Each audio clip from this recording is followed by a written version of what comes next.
Well, first up, let's begin with the war updates. The conflict that has been growing in West Asia, where the U.S. Central Command has now announced that American forces launched another wave of strikes against Iran, targeting Iranian military capabilities allegedly used to threaten vessels transiting the Strait of Hormuz, a key international waterway for global commerce. According to the military of the United States, the operations were carried under the direction of the U.S. Commander-in-Chief, with Washington stating that the strikes are intended to hold Iran accountable for actions if it says endangers the security of maritime navigation and the strategically vital shipping corridor. Now, this marks at least the fifth consecutive day of these strikes that has been launched on part of the United States of America, and it seems that the escalation is only growing stronger when it comes to the Iranian side as well, that has been also threatening of harsher retaliation. Let's in the meantime put out exactly what the Central Command has to say. As far as when it comes to the U.S. forces are concerned, we are looking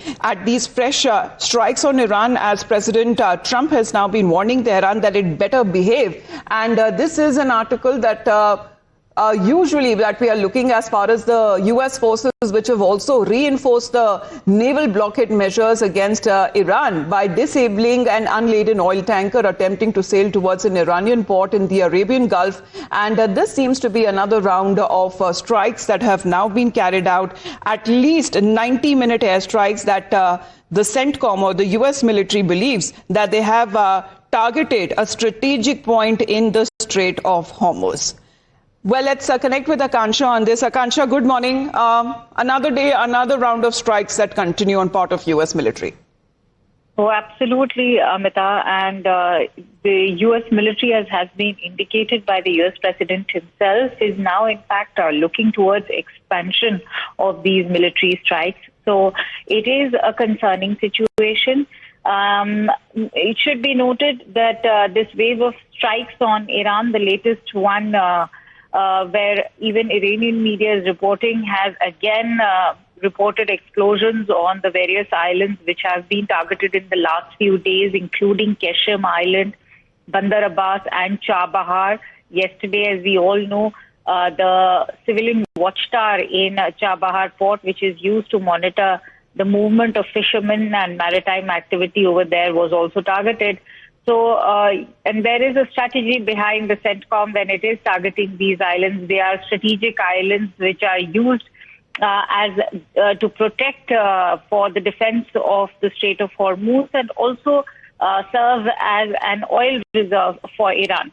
So absolutely. Iran has also launched retaliatory attacks which only to control the access to the Strait of Hormuz.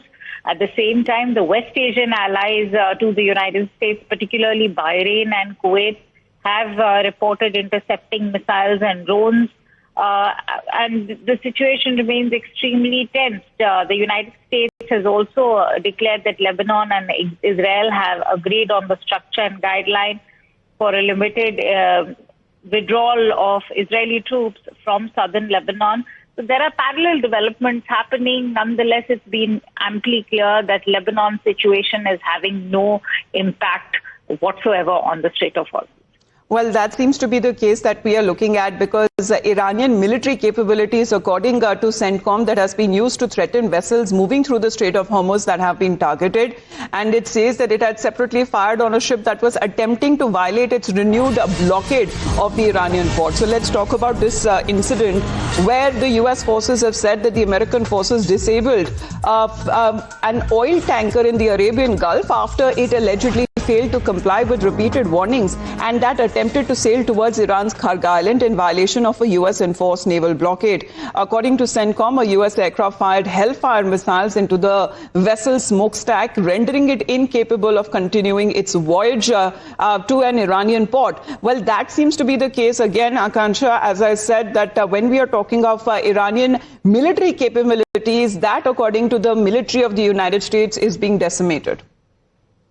Right, and remember, the disabling of this Curaçao-flagged oil tanker in the Arabian Gulf is the first oil tanker which has been disabled by the U.S. CENTCOM ever since the United States reimposed that naval blockade a day ago, Amita. And we are being told that it allegedly failed to comply with repeated warnings and attempted to sail. It was an empty tanker, it should be noted, and it was sailing towards Iran's Kharg Island. And the U.S. forces have called it a violation of the naval blockade. And in fact, the CENTCOM is now back to deploying their U.S. aircraft, which have fired Hellfire missiles into this particular vessel. And the reports are indicating that they were fired into the smokestack of the vessel, which rendered it incapable to continue its voyage to Iran. So yes, the situation is back to what we were witnessing during that blockade between April and June imposed by the U.S. Navy. It remains to be seen if this is going to be leading to yet another escalation, because both sides are only granting, say, some kind of a leeway to their own allied nations. And yes. That clearly means that if a nation is allied with the United States, it couldn't be the case, say, it shares with Iran. And so it's almost like a situation between the devil and the deep blue sea. Absolutely, because the Iranian side and its negotiator Ghalibaf has also now been saying that Tehran had no reason to abide by the deal if it did not benefit from it. So that is what we are now looking at has been the developments after the peace deal. Well, it has now been rendered as something which both sides have had their own interpretations based on it. Thank you very much for the moment, Akansha, for joining in. Those are the updates that we are now looking at coming in from the Middle East, Middle East conflict.